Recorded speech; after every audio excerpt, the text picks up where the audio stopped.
Bienvenue sur ce second débrief de match des Diables Rouges, où nous allons aborder ici le match Belgique-Finlande, donc dernier match des phases de poule pour l'équipe de Belgique, où on espérait vraiment finir sur un sans faute.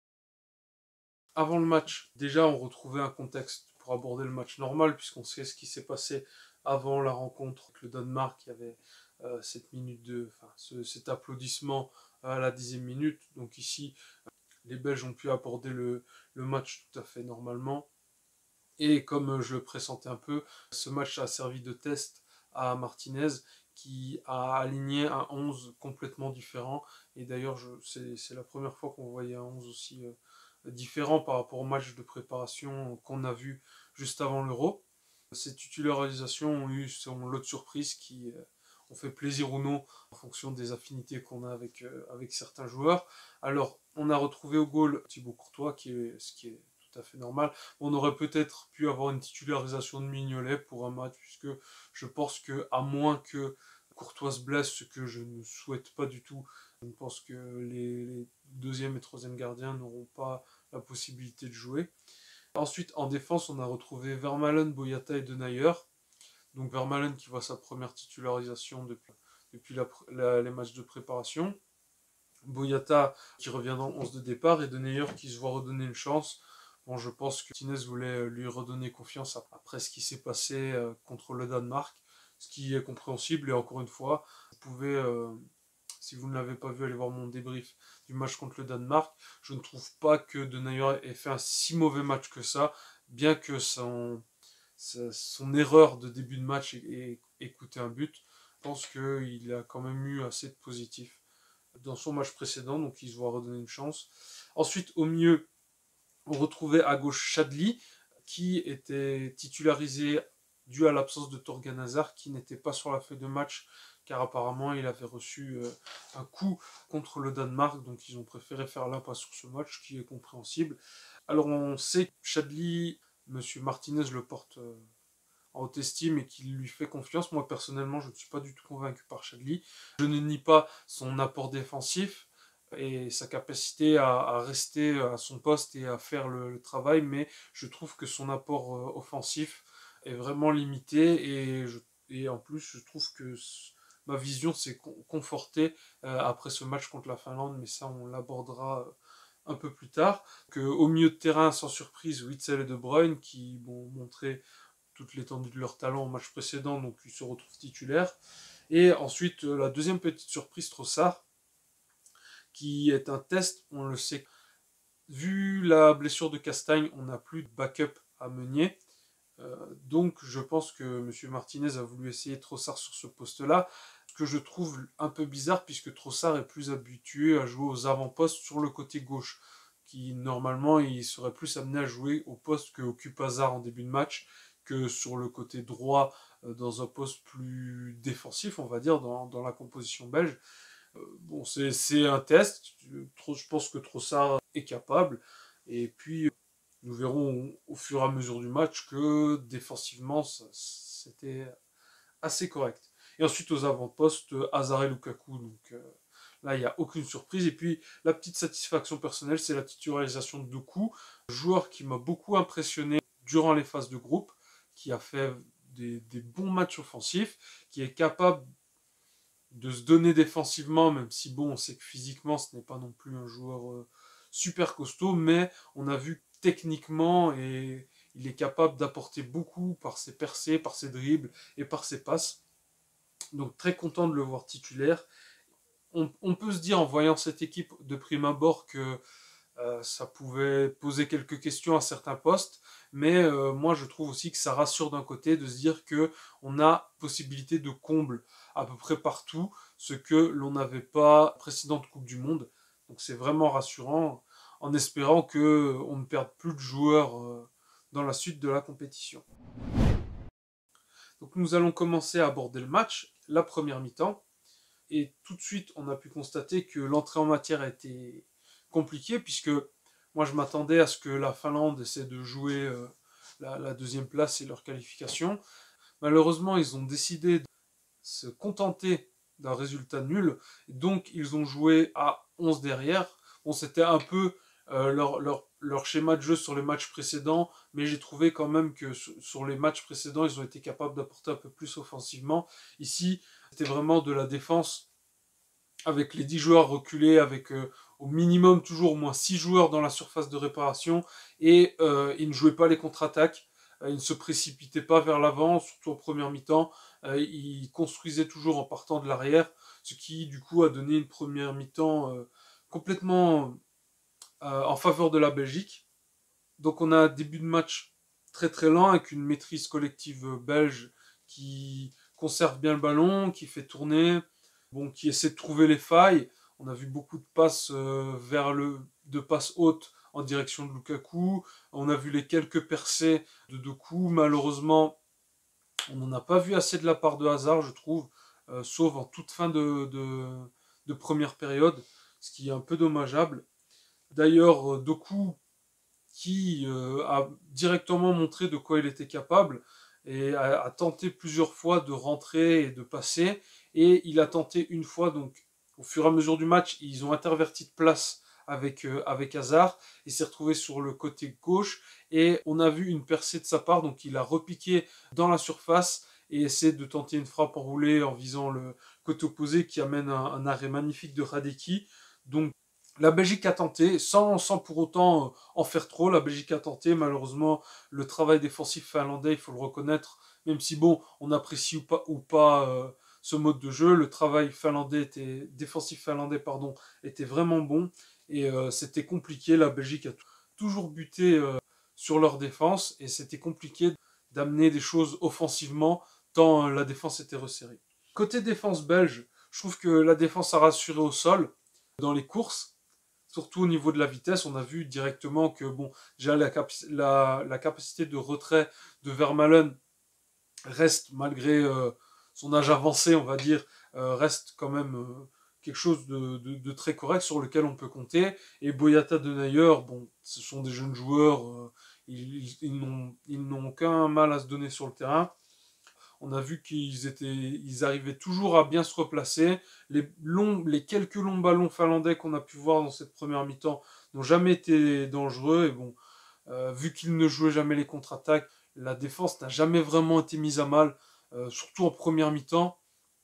Donc à ce niveau-là, il n'y a pas vraiment grand-chose à retirer. La performance défensive globale de la Belgique était plutôt bonne dans cette première mi-temps, mais ça s'est retranscrit sur tout le match. Ils ont mis du pressing, peut-être pas assez à mon goût, ils auraient peut-être pu en faire plus, mais bon, ils récupéraient, quoi qu'il arrive, le ballon rapidement. La Finlande n'a vraiment pas existé offensivement dans cette première mi-temps, et Courtois n'a vraiment rien eu à faire sur cette première mi-temps.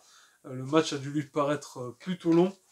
Et ensuite, bon, c'est là qu'il y a un petit couac, je vais dire, sur les joueurs de côté avec Trossard et Chadli, qui défensivement sont là, il y a pas de souci, mais on voit qu'offensivement, ils ont du mal à se créer des occasions, ils ont du mal à donner les balles dans les bons timings, ils ont du mal à se placer, à combiner avec les joueurs qui sont devant eux, donc Eden Hazard et Doku, surtout de la part de Chadli qui, encore une fois, moi, ne me rassure pas, mais plutôt confirme les craintes que j'ai par rapport à lui, du mal à trouver les décalages. En première mi-temps, il n'a pas trop centré, il essaie de jouer sur son aspect technique, mais sans pour autant essayer de percer dans la surface adverse. Donc ça n'a pas amené grand-chose. Et donc voilà, on finit cette première mi-temps à 0-0. La Belgique a dominé.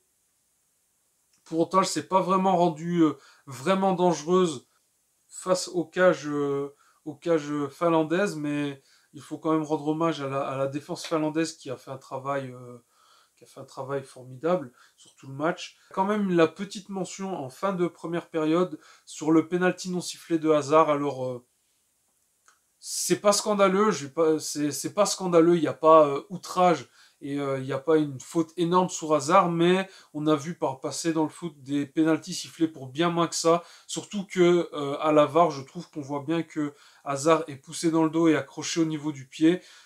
Donc ça n'aurait pas été scandaleux de le siffler. Bon, ça ne l'est pas, ne l'étant pas, mais ça aurait pu changer la physionomie directement à l'entrée des vestiaires de la deuxième mi-temps. Malheureusement, le penalty n'est pas. On rentre au vestiaire à 0-0. Ensuite, pour la deuxième mi-temps, donc retour de vestiaire, c'est les mêmes 2-11 qui se retrouvent. Et malheureusement, bon, je vais vous avouer que la domination complète d'une équipe sur une autre, c'est pas vraiment le type de match que j'aime voir. Mais ça ne veut pas dire que les équipes font un mauvais match, c'est juste que c'est de l'attaque-défense, en gros, et je trouve ça un petit peu dommageable. Les Finlandais ont quand même eu une mentalité un petit peu différente, tant ils essayaient de monter un peu plus haut et d'un peu plus aller chercher les Belges quand nous étions redescendus, essayer de se créer des occasions, mais bon, ils ont dû avoir sur la totalité de la deuxième période que trois actions vraiment dangereuses, dont deux en fin de match. Donc voilà, ils ont essayé. Ça n'a rien changé pour eux. Par contre, je trouve que ça a changé beaucoup pour la Belgique qui a enfin pu jouer des contre-attaques, a enfin pu se projeter, a enfin pu compter sur la vitesse de ses attaquants et la vision de jeu de leur milieu de terrain. Ce qui se traduit du coup par le premier but belge qui est refusé sur hors-jeu, avec De Bruyne qui trouve Lukaku idéalement placé entre les deux défenseurs, qui se retrouve tout seul face au gardien. Alors il est sifflé hors jeu parce qu'il y a son pied qui dépasse de la voûte plantaire, en gros, à peine, allez, ça doit se mesurer en 15 cm, 10-15 cm. Donc je trouve que cette règle de la VAR est un peu discutable dans le sens où, pour moi, du moment que le joueur est aligné avec la défense et que son corps n'est pas complètement décalé comparé à la ligne que font les défenseurs, je ne comprends pas pourquoi il est sifflé en jeu en fait. Après, la règle est ce qu'elle est. Ce n'est pas la première fois qu'on voit ça. C'est comme pour le penalty avant, c'est pas la première fois qu'on voit ça. Et je pense surtout que ce ne sera pas la dernière fois qu'on voit ce genre de cas de figure.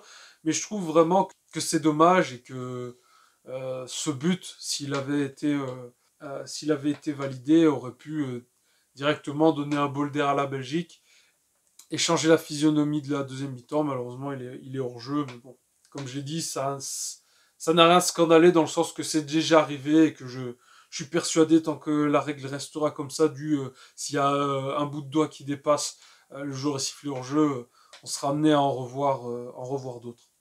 Alors il y a eu quelques petites alertes défensives quand même au fur et à mesure de la période, surtout venant du côté de Denayer qui, je trouve, a baissé de régime et a eu des erreurs de placement qui ont permis aux Finlandais d'accéder à notre surface de réparation. Heureusement, il a réussi toujours à bien se replacer, à contrer les frappes ou à gêner pour engendrer des pertes de balles ou des passes du défenseur qu'il avait en vis-à-vis. Donc ça, c'est très bien. Mais bon, il faut faire attention parce que certes, ils sont capables de se replacer vite à l'arrière, mais il ne faut pas non plus négliger le travail de placement et de gêne sur les passes en profondeur et les percées des attaquants adverses.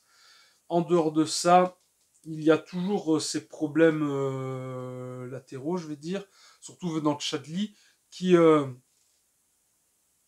ne sais pas, a dû faire le nombre de centres de toute sa carrière en l'espace de 20 minutes. Non, j'exagère à peine, mais il a beaucoup centré, sauf que allez, les trois quarts de ses centres n'étaient pas ajustés ou contrés par la défense. Donc, des offenses qui, au final, n'ont résulté à rien.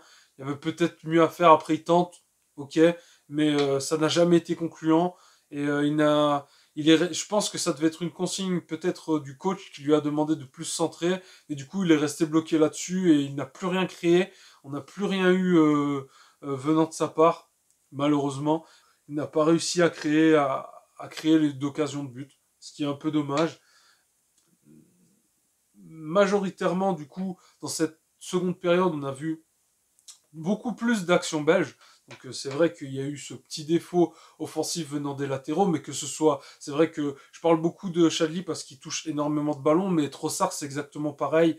Il a beaucoup de mal à trouver ses coéquipiers devant. Moi je préfère Trossard dans ce poste d'avant latéral pour aller justement apporter cette dernière passe, apporter une frappe Je pense qu'il est plus en capacité de marquer que d'avoir ce rôle justement de défensif et de relayeur avec les joueurs devant lui. Je trouve il n'a pas l'habitude de jouer dans cette configuration-là et ça s'est vu. Surtout offensivement, il était concentré défensivement, mais offensivement, il a eu du mal à trouver de coups devant lui. Par rapport aux différentes actions belges, donc on a vu qu'au fur et à mesure que le match avançait, les Belges ont réussi à se créer de plus en plus d'occasions, notamment sur des corners. Ils ont réussi à se rendre beaucoup plus dangereux sur le but adverse. Malheureusement, il y a eu pas de déchets, mais d'approximation dans le geste final, ce qui donne énormément de frappes qui finissent directement sur le gardien, donc qui ne nécessitent pas d'arrêt, ou d'autres frappes et actions qui ont amené des très beaux arrêts de Hradecky. D'ailleurs, je trouve que le gardien finlandais a fait un énorme match jusqu'à ce qui est arrivé ensuite. Mais je trouve que globalement, le gardien finlandais a fait un très bon match. Il faudra donc attendre la 74e minute pour voir un peu de réussite, même beaucoup de réussite. Donc sur un corner tiré de la gauche vers la droite, De Bruyne qui trouve Vermaelen complètement seul, plein milieu de la surface de réparation, qui met la tête sur le poteau dans un premier temps, qui rebondit sur la main de Hradecky, et Hradecky qui a le réflexe de tendre la main, mais qui malheureusement envoie la balle dans son but, et ça fait 1-0. Beaucoup de réussite. Mais bon, comme on le sait, c'est dans le sport, il faut toujours un petit peu, il y a toujours une partie de chance. Donc cette fois-ci, ça joue en faveur de la Belgique, et ce qui du coup a donné de l'air du coup, puisque bon, ça a un peu pas mis la panique, mais forcé la Finlande à s'ouvrir un petit peu plus pour essayer quand même d'aller chercher le nul, et du coup, ça a permis à la Belgique de se remettre sur de bons rails pour continuer d'attaquer. À la suite de ce but, Trossard a laissé sa place à Meunier. Bon, c'est un changement qui s'entend, mais Meunier n'a pas plus apporté sur ce match-là offensivement. La Belgique a été très concentrée sur le côté gauche, ce qui, pareil, j'en avais parlé dans ma précédente review. J'ai un petit peu peur que la Belgique se concentre trop sur son côté gauche, qui est le côté fort. Du coup, si on a De Bruyne positionné en mi-offensif, on a Eden Hazard et Lukaku avec Torgan Hazard, on sait que voilà, ça c'est un côté qui arrive très bien à combiner ensemble. Mais il faut pas oublier que voilà, le terrain est large et surtout on a des joueurs qui jouent à l'opposé, donc il ne faut pas l'oublier. Mais je pense que du moment qu'il y a Meunier, ils auront à cœur de le trouver, et c'est peut-être le reproche qu'on peut faire là-dessus, c'est que du moment que ce n'est pas Meunier qui est à droite, le joueur qui a sa place reçoit moins de ballons offensivement, ce qui est peut-être un petit peu dommageable, mais bon, ils font le taf et ils auront des possibilités dans le match, c'est juste qu'ils seront moins fournis que le côté fort, je vais dire, de la Belgique. On verra aussi l'entrée de Batshuayi à la place de Doku. Pourquoi pas, il faut donner du temps de jeu. J'aurais bien aimé voir Batshuayi marquer, malheureusement, il ne l'a pas réussi. Bon, il a fait un match correct. Bon, il n'a pas été flamboyant, il n'a pas créé. J'ai trouvé qu'il était un peu dans la retenue. Il avait des possibilités de jouer des contre-attaques, des duels. Il ne l'a pas fait. Il a préféré construire. Donc il a fait une bonne entrée. Il faut le dire malgré tout, même si bon, ça ne plaira pas à certains. Mais moi, je trouve que ça a été correct. Et que c'est sûr qu'on peut en attendre plus de lui, mais voilà, c'était plutôt pas mal. Et ensuite, à la 80e minute, on a eu la délivrance, on a eu le vrai but, je vais dire. Non pas que le but d'avant soit un vrai but, mais bon, ça relève un peu de la chance. On a De Bruyne hors de la surface qui trouve parfaitement au sol cette fois-ci, ce qui est très peu arrivé, je trouve, finalement dans ce match. Lukaku, qui a encore une fois un défenseur dans son dos sans être entouré de des défenseurs. D'ailleurs, ce n'est pas le même défenseur qu'au début du match. Celui-là, je ne sais plus qui c'était. Au début du match, il a eu Arayuri, je trouve, qui a fait un match énorme défensivement sur Lukaku, qui avait énormément de mal à pouvoir se retourner, même quand il arrivait à se retourner, ses frappes étaient contrées, il était toujours gêné dans sa conservation de balle. Donc Arayuri, grosse mention sur son match défensif. Et là, sur cette action-là, justement, ce n'était plus lui dans le dos de Lukaku. Je suis désolé, j'ai oublié le nom du joueur qui était dans son dos à ce moment-là. Mais Lukaku qui l'a dans son dos, qui se retourne, qui prend pas beaucoup, 10-15 cm d'avance et fait une frappe en pivot surpuissante. Le gardien et ne peut rien faire. À aucun moment il voit le ballon, il peut juste constater le ballon qui rentre dans le but. Donc voilà, on a le vrai but de la Belgique pour le 2-0, avec un nouveau but de Lukaku qui arrive à égalité avec tous les meilleurs buteurs de la compétition jusqu'à maintenant qui sont à 3 buts. Je crois qu'ils sont 4 tout jusqu'à maintenant. Voilà, on conclut cette deuxième mi-temps à 2-0. À la suite de ce but, Lukaku a laissé sa place à Benteke. Anecdotique, non pas par le rôle de Benteke, mais que, bon, arrivé à ce moment-là, passé la 80e, 2-0, la Belgique a vraiment joué, pas avec le frein, mais avait acquis sa victoire, avait acquis sa première place, et donc a un peu ralenti les débats, et donc on conclut ce match à 2-0, ce qui est un très bon résultat. On va pouvoir passer au bilan. Donc bilan personnel de cette rencontre. Premièrement, c'est personnellement, je suis un peu déçu de ce qu'a proposé la Finlande. Pas dans le sens où ils ont fait un mauvais match, je trouve qu'ils ont fait un très très gros match défensif, mais dans ce que j'en attendais, parce que je pensais qu'ils auraient eu à cœur justement d'aller chercher cette deuxième place et de montrer qu'ils étaient capables de poser problème à des grosses équipes, comme d'autres nations un peu plus faibles ont pu tenter. Je pense à la Macédoine, par exemple, qui a montré que même si, bon, ils étaient un niveau en dessous, ils étaient capables de poser problème aux autres équipes de leur groupe. Malheureusement, ça n'a pas été le cas. Ça a donné le match que ça a donné. Donc difficile de tirer des conclusions par rapport à ce match. Le gros point positif, c'est que déjà les Diables Rouges aient joué pour gagner.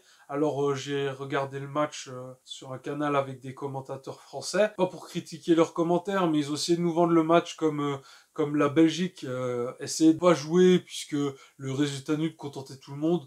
Moi je n'ai pas trouvé, c'est juste que la défense finlandaise était tellement bien placée, c'était tellement dur d'attaquer sur jeu placé contre la Finlande que la Belgique a fait ce qu'elle pouvait sans trop forcer, sans totalement s'ouvrir. Ce que je trouve rassurant, ils ont été capables d'attaquer, mais en étant conscients des faiblesses qu'ils pouvaient avoir derrière si jamais ils avaient tendance à trop vouloir jouer devant. Donc ça c'est rassurant, ils ont obtenu cette victoire à la fin du match. Malheureusement, je reste toujours dubitatif quant à la défense, puisqu'il faut le reconnaître, même si le collectif danois sur le dernier match a proposé un bon pressing et nous a mis à mal, collectivement, il faut être honnête que nous n'avons pas encore affronté de vraie offense élite, je vais dire, de vraie attaque qui peut poser vraiment de gros problèmes. Et c'est ma petite crainte. Est-ce qu'on sera capable de tenir si on est amené à affronter le troisième du groupe F, bon, ce qui a très peu de probabilité d'arriver, contre l'Allemagne, le Portugal ou la France. Bon, ça devrait plus être l'Allemagne ou le Portugal, je pense. Voilà, et puis surtout, pour ce quart de finale contre l'Italie qui s'annonce, déjà gros match, mais moi, personnellement, ça me fait un petit peu peur. On a vu l'Italie qui fait un début d'Euro totalement parfait. Je pense que c'est eux qui ressortent comme les grands favoris et l'équipe la plus costaud de ce début de tournoi, même si, bon, la Belgique n'est pas en reste. Il faut quand même noter le très bon début. Peu importe qui on est amené à jouer en huitième de finale, je pense quasiment sûr de passer, mais ce quart de finale donne des frissons et donne envie de voir ce match, puisque je pense qu'on va avoir un très gros match de football, et surtout, il va falloir qu'on soit en capacité déjà offensivement, de faire les bons choix, et puis surtout être costaud défensivement, mais bon, là je m'avance un peu, puisque ce sera quart de finale, on a déjà huitième de finale à jouer. Quand on saura contre qui ce sera, il faudra faire les choses correctement et de gagner le match de la plus belle des manières. Ensuite, petite analyse personnelle, parce que je trouve que l'équipe, globalement, même si on l'a vu que très peu ici, ça a été plus parlant sur le match du Danemark, mais je trouve que la Belgique est beaucoup mieux offensivement en jouant avec les quatre milieux un peu plus bas, un milieu offensif, donc Kevin De Bruyne en milieu offensif, et avec deux avant-centres devant lui. Je trouve que ça apporte beaucoup plus de possibilités et surtout ça magnifie, je vais dire, la vision de jeu de De Bruyne, qui a beaucoup plus de solutions de passe et qui peut encore combiner encore plus facilement avec les joueurs devant lui. Donc voilà, à voir. Je sais que Martinez tient à son système avec trois joueurs devant, mais je reste persuadé que voilà, moi mon 11 parfait, je vais dire, ce serait bon avec la défense, Vertonghen, Boyata et je dirais Vermaelen, plutôt qu'Alderweireld, parce que je trouve qu'Alderweireld, bon, c'est un joueur que j'aime beaucoup. En plus, il joue à Tottenham, une équipe que j'affectionne tout particulièrement. Mais je trouve que ça commence à être compliqué pour lui. Voilà, Boyata, Vertonghen, c'est, pour moi, ça reste indiscutable, même s'il commence à baisser de niveau. Pour les côtés, donc, Thorgan Meunier, voilà, ça c'est indiscutable. Donc, du coup, au milieu, on retrouverait derrière Witsel et Tielemans. Tielemans pour faire le relais, du coup, de De Bruyne qui serait devant lui. Et devant Lukaku et Hazard, Doku, Mertens, Batshuayi, mais Lukaku sûr et ensuite un autre joueur offensif. Voilà, pour moi, c'est la meilleure configuration belge. Pourquoi? Parce que la Belgique arrive à avoir un jeu de passe vraiment beau déjà à regarder, vraiment efficace quand ils ne font pas d'erreurs et quand ils ne subissent pas trop de pressing aussi. Et je trouve que c'est dans cette configuration-là que la Belgique a les meilleures chances de marquer des buts et d'arriver au bout de leur action. C'est un système que je pense qu'on retrouvera plus en fin de match, pas à l'abri de surprise. N'empêche que voilà, ça reste un bon match pour la Belgique. La Finlande a fait un très bon match défensif. Maintenant, il faut rester vigilant. C'est maintenant que les vrais bails commencent. Et je le dis encore, il faut qu'on se tienne prêt puisqu'on n'a pas encore vraiment joué d'équipe qui nous a mis à mal. Oui, le Danemark a fait les efforts, mais on a vu qu'ils ont tellement fait d'efforts qu'ils n'ont pas réussi à tenir sur la distance en deuxième période. Et donc, il va falloir vraiment être très très bon pour la suite. Et pour conclure, comme sur le débrief précédent, je vais parler de mes points négatifs et positifs. Bon, c'est, comme je l'ai dit, un peu compliqué de faire un avis vraiment précis sur ce que peut donner la suite.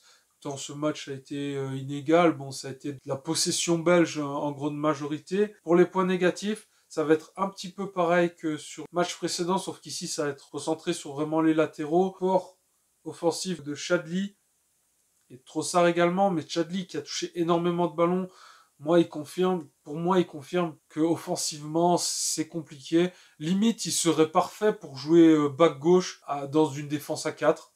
Si jamais la Belgique est amenée à faire une défense à 4. Ça reste un atout majeur quand il s'agit de défendre, mais je reste sur ma faim offensivement. Je trouve qu'il ne fait pas les bons choix, qu'il a encore du mal à combiner avec le latéral offensif qu'il y a devant lui, et donc je mets un petit bémol là-dessus. Pour moi, Thorgan reste la meilleure option à ce poste-là, même si j'ai pu voir à beaucoup d'endroits sur les réseaux qu'il y a beaucoup de supporters qui considèrent que Chadli est un meilleur choix. Alors c'est sûr que défensivement, elle va apporter plus que Thorgan. La balance attaque-défense n'est pas assez équilibrée comparée à celle de Thorgan Hazard qui est peut-être un peu plus porté sur l'attaque, balance beaucoup plus que Chadli. La fin de match de Denayer qui a fait une performance globale assez correcte, mais attention à quand même rester placé correctement pour éviter de se retrouver dans des situations difficiles. Encore une fois, on a eu de la chance. En fin de match, la Finlande a eu une très très grosse action qui heureusement n'aboutit à rien. Voilà, attention à ça. Je trouve aussi, quand sur une défense resserrée, on a eu du mal à progresser en dribble ballon, donc ballon-pied dans les espaces. J'ai trouvé, à part Doku, qui le faisait systématiquement parce que c'est son style de jeu, et on a vu une action étincelante, par contre l'action était magnifique de De Bruyne, malheureusement il n'arrive pas à trouver Kaku à la fin. C'est là qu'on va attendre beaucoup plus Eden Hazard, c'est dans cette configuration-là d'être dans la capacité de progresser vers le but, mais en fin d'action, et pas seulement pour remonter le ballon. Voilà, j'ai trouvé que Eden Hazard a été un peu moindre à ce niveau-là, on l'a revu. D'ailleurs, c'est ce qui aurait pu amener le penalty en fin de première période, mais il a manqué beaucoup de ses faits de jeu au cours du match.